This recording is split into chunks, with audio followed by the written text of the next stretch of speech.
If I was learning how to present for the first time, this is the exact step-by-step plan I would follow to become the most memorable presenter in one of the biggest multinationals in the world, all over again. I used to be a shy girl from Greece who could barely speak up at the dinner table. Today, I have had a successful career as a senior executive and member of the board, coaching engineering managers to step up. But none of that came from pure talent or from working harder than everyone else. What I did was think like a successful communicator from day one. By doing these 6 things, and the most important one, I broke every single rule in the book. I've seen firsthand that this is the most direct and fastest way to nail a presentation, every single time. If you wanna be remembered and appreciated for what you said, these are the steps that will help you present anything. The first step is called the one slide rule. The one slide rule. The most dangerous thing in a presentation is not saying too little, it's saying too much and losing everyone in the process. Here's what I noticed early in my career.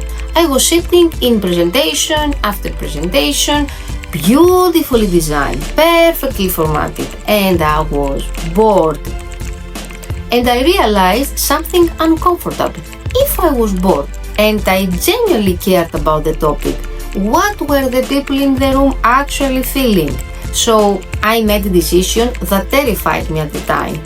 I walked into my next presentation with one slide, not 40, not 10, one, and I just talked. The room came alive. People leaned in. They started asking questions because here's what most presenters don't understand. When you show up with 60 slides, you are telling the room, I haven't decided what actually matters. When you show up with one, you are telling them, I know exactly what I want to say today. And that confidence is more convincing than any slide deck you will ever build. So before you open PowerPoint, answer this. What is the one thing I want my audience to remember when they leave this room? If you can't answer that in one sentence, you are not ready to present yet. Now that you know what to say, how to make them believe it. Step 2. The proof stack. Nobody believes a claim without evidence, but most presenters either show too much data or none at all. Here's what I learned from years of presenting to boards and senior stakeholders and colleagues. The data is not there to impress. The data is there to give your audience permission to agree with you. Think about it.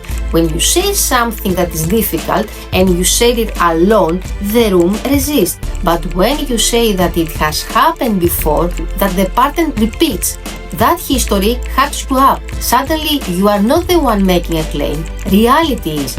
My MD taught me this early on. He said, Yanna, your opinion is just your opinion, but your opinion plus evidence, that's a recommendation.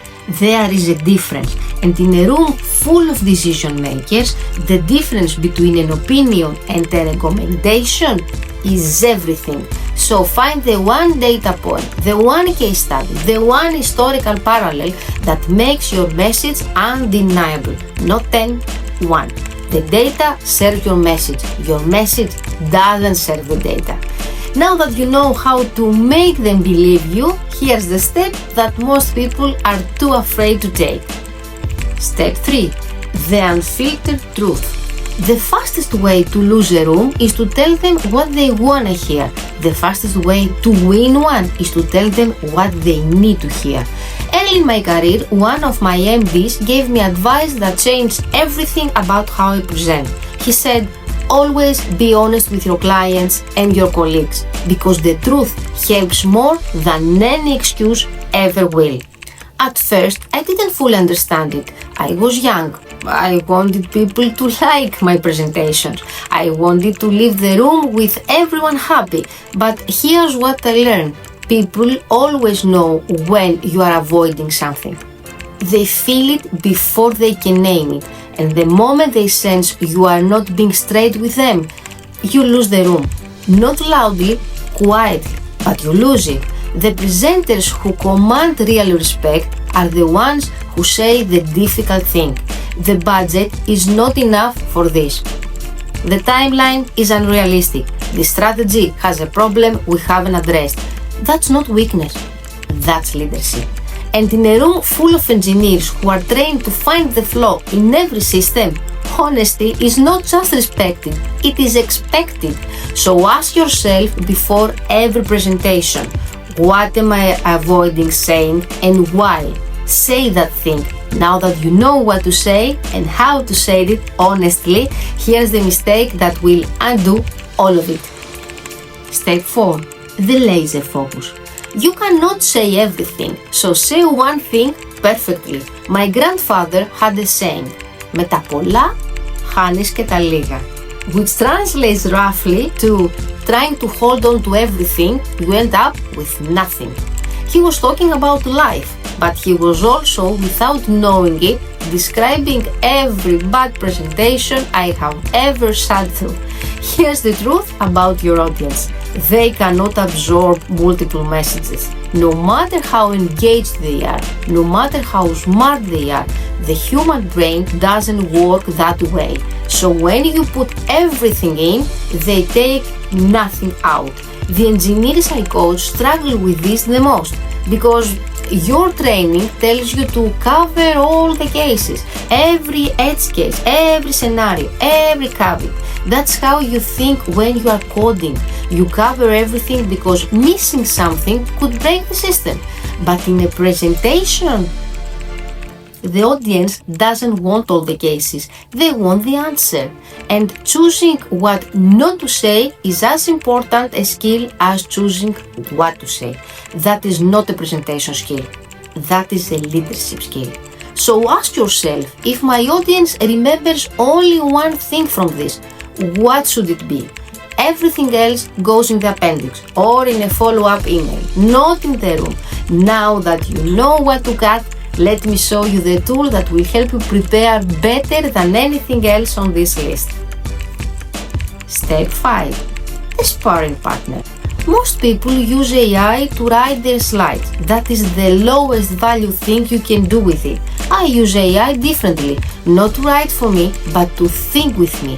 When I'm preparing a presentation, I use AI to stress test my thinking before I walk into the room. I ask it, what are the 3 strongest objections to my recommendations? What am I missing? How could the CFO react to this?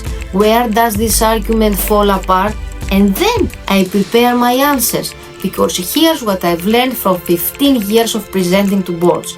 The presentation itself is rarely where you win or lose. You win or lose in the Q&A, and the Q&A is won in the preparation, not in the room. AI gives you a sparring partner that never gets tired, never holds back, and will find every weak point in your argument if you ask it the right question.